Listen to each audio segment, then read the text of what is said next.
Mohammed Tamat, a journalist, as you know, Your Royal Highness. The question is about Palestine. Anyway, there is an approach stating that by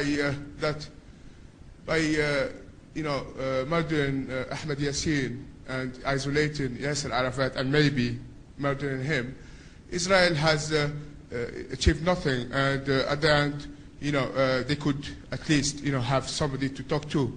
Today they don't.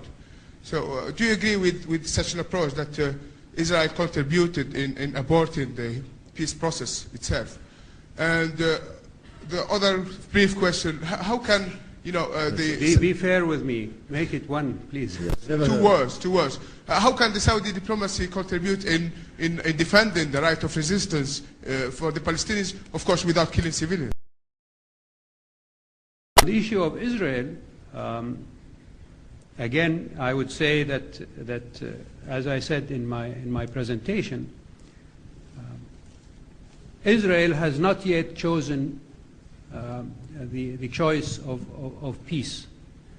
It is maneuvering, it is delaying, it is intriguing, it is doing all of the complicating things that could be done not to allow for implementation of the peace in the area.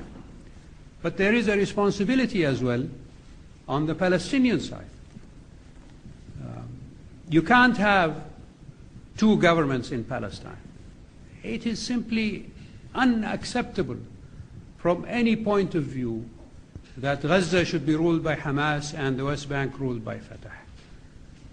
Mahmoud Abbas and the leaders of Hamas should be working to achieve a government of national unity, no matter what it takes.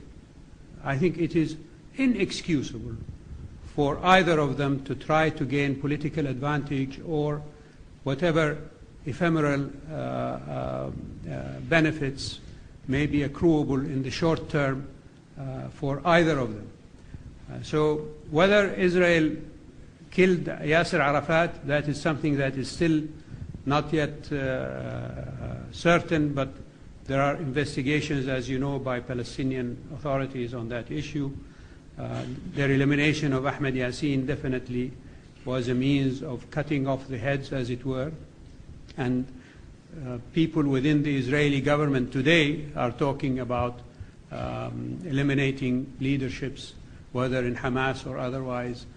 So that is not an indication that Israel wants peace. And I think when Netanyahu says we will talk economics, we will talk development, we will talk political issues, and he divides them in these three factors, he's merely obfuscating and being very, very ingenuous in his proposals. He doesn't want to talk peace. He wants more continued settlements in the West Bank and Gaza. He wants more Israeli advantages established on the ground, and for the future to decide where those will go. So it is incumbent on the Palestinians to prevent the Israelis from pointing to them and saying, we have nobody to talk to.